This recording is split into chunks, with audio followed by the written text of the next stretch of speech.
제 지인 얘기를 해보도록 하겠습니다. 최근에 집 산 친구가 돈 벌어서 우울하다는 얘기를 해서 이야기를 한번 해보려고 합니다.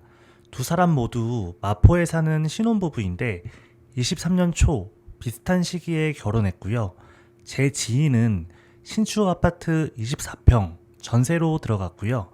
그 친구는 다 쓰러져가는 방 2개 복도식 아파트를 매수해서 신혼집으로 들어갔다고 합니다. 두 부부 모두 부모님에게 1억 정도 지원받았다고 하고요.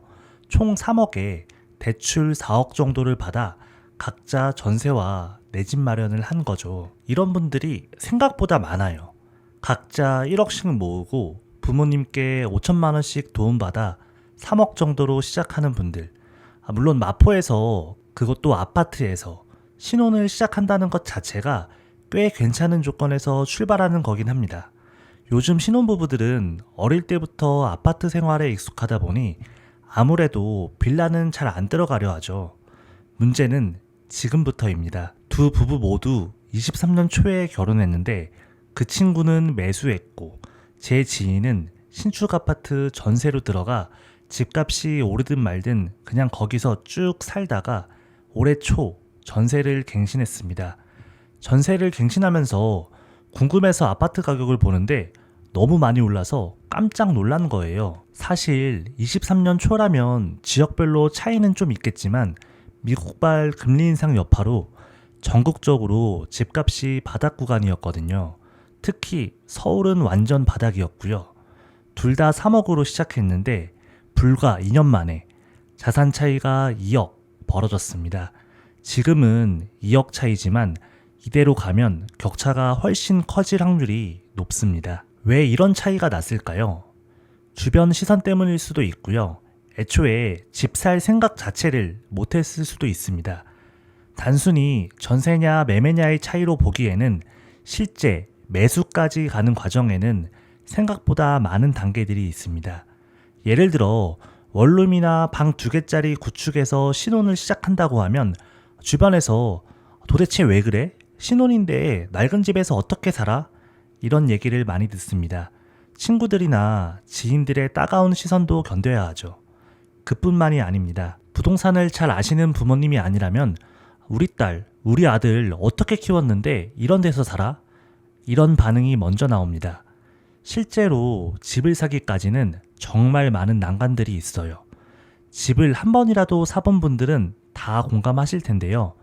어디 지역을 살지부터 해서 아파트 가격 확인하고 부동산 알아보고 임장 다니고 날짜 맞추고 대출 받고 각종 서류 준비하고 이사까지 전부 챙겨야 하죠.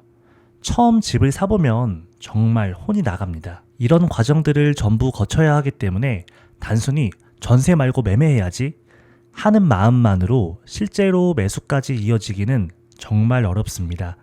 평소에 부동산에 관심이 있어야만 단순히 내가 마음에 드는 집이 아니라 투자 가치가 있는 집을 살 수 있거든요. 결과적으로는 그 한 걸음을 먼저 뗀 친구가 2년 만에 자산 차이 2억을 만든 거죠. 그런데 진짜 무서운 게 뭔지 아세요? 이 격차는 한 번 벌어지면 복리로 가속이 붙어서 점점 더 커진다는 겁니다. 20대나 30대 초반까지는 별로 못 느끼고요. 그런데 30대 중후반을 넘어가면 달라집니다. 쟤는 자가인데 나는 월세네. 나는 한 달 월세 내기도 빠듯한데 쟤는 어떻게 또 상급지로 이사를 가지? 이때부터는 관계도 달라집니다. 고민을 털어놔도 너는 집 있잖아. 자랑하는 거야? 이런 얘기를 듣게 되기도 하죠. 그러다 보면 자연스럽게 비슷한 동네, 비슷한 자산을 가진 사람들과 어울리게 됩니다. 자산 격차가 삶의 격차로 이어지는 거죠. 실제로 온라인에서 본 글입니다. 나와 비슷했던 사람과 격차가 벌어지고 도저히 따라잡을 수 없겠다는 생각이 들면 사람은 부정적인 사고를 하게 됩니다. 혹시라도 내가 잘 돼서 주변 사람들과 격차가 벌어지게 되면 운이 좋았어 같은 겸손한 말은 하지 마세요. 투자한 것 자체를 아예 말하지 않는 게 좋습니다. 그냥 나 전월세 살아 라고 말하는 게 가장 깔끔합니다. 괜히 적을 만들 필요는 없거든요.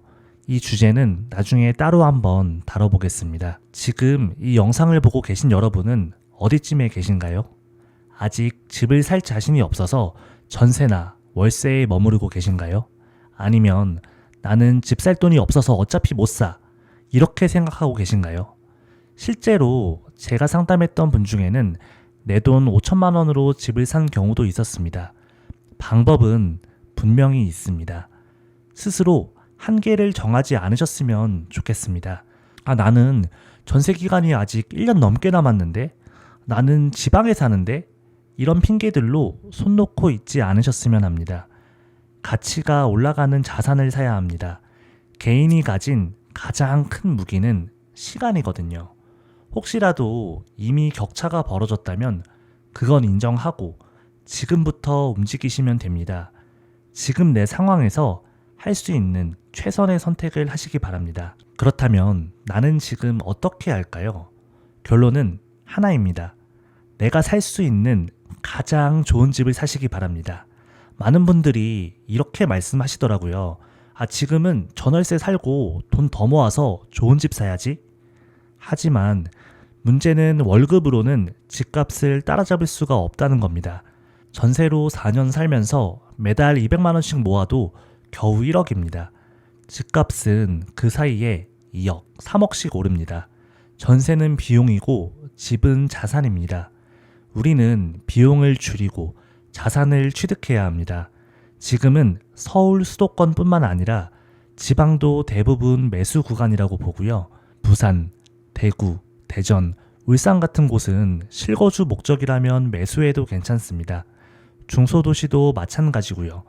오히려 단기간에 많이 오른 상급지 쪽은 조금 조심할 필요는 있어 보입니다. 저는 모은 돈이 5천만 원도 안 돼서 집을 살 수가 없는데요. 그런 분들은 영상 참고하시고 최대한 빨리 돈을 모아 집 사는 것을 1순위 목표로 잡으시기 바랍니다. 제가 코스피 2400 아래면 사야 된다고 영상을 여러 개 찍어서 올렸었는데 댓글에 욕이 많이 달리더라고요. 주식이든 부동산이든 남들이 욕할 때가 매수 타이밍입니다. 지금 집 사세요. 사도 됩니다. 당장 오를지는 저도 모릅니다. 하지만 3년 뒤에는 지금 가격이 아닐 가능성이 매우 높습니다. 물론 개인 상황에 따라 다를 수 있으니 궁금하신 분은 댓글 남겨주시면 답변 드리겠습니다. 좀 더 구체적으로 알고 싶으신 분은 상담 신청해 주셔도 되고요. 그리고 논외로 국민임대주택 관련해서 물어보는 분들이 계신데요. 저는 가능하면 들어가지 말라고 말씀드립니다. 임대주택 싸고 좋죠. 문제는 잠깐의 달콤함에 취해 자정 능력을 잃어버린다는 점입니다. 주변 환경이 잘못 세팅되면 내 의지만으로는 벗어날 수 없습니다. 지옥으로 가는 길은 선으로 포장되어 있습니다. 지금은 전세, 임대주택 들어갈 때가 아닙니다. 갈수록 양극화는 더 심해질 겁니다. 나와 사랑하는 우리 가족을 위해서라도 자산을 소유하시기 바랍니다. 요즘 강남이나 상급지 집값이 오르면서 상대적인 박탈감을 느끼는 분들이 많은 것 같아요. 사실 저도 예전에 나만 뒤처지는 거 아닌가? 이런 생각을 해본 적이 있거든요. 특히 똘똘한 한 채 이야기가 자주 나오는데 저를 포함해서 우리 모두가 한 번에 강남에 갈 수는 없습니다. 사실 꼭 강남을 갈 필요도 없고요. 내가 살 수 있는 가장 좋은 집, 즉 나만의 강남을 사면 됩니다. 저는 내가 할 수 있는 걸 하면 된다. 이 말씀을 꼭 드리고 싶어요. 실제로 최근에 상담을 하면서 매수를 많이 도와드리고 있는데요. 나한테 딱 맞는 집을 마련한 분들이 만족도가 정말 높더라고요. 같은 지역이라도 가격이 올라가는 아파트를 선택해야 나중에 후회를 안 합니다. 바로 옆 단지라고 같이 올라가는 게 아니라서 꼼꼼하게 체크하셨으면 좋겠습니다. 계속 말씀드리지만 무주택은 후진이고 1주택이 중립입니다. 지금 내 집 마련하기 정말 좋은 시기입니다. 미래를 위한 씨앗, 지금 꼭 심으시기 바랍니다. 지역이나 단지 관련해 궁금한 점 있으시면 댓글 남겨주시거나 상담 신청해 주시고요. 영상이 도움되셨다면 구독과 좋아요 부탁드립니다. 오늘도 행복한 하루 되시고 내 집 마련 꼭 성공하시길 진심으로 응원하겠습니다.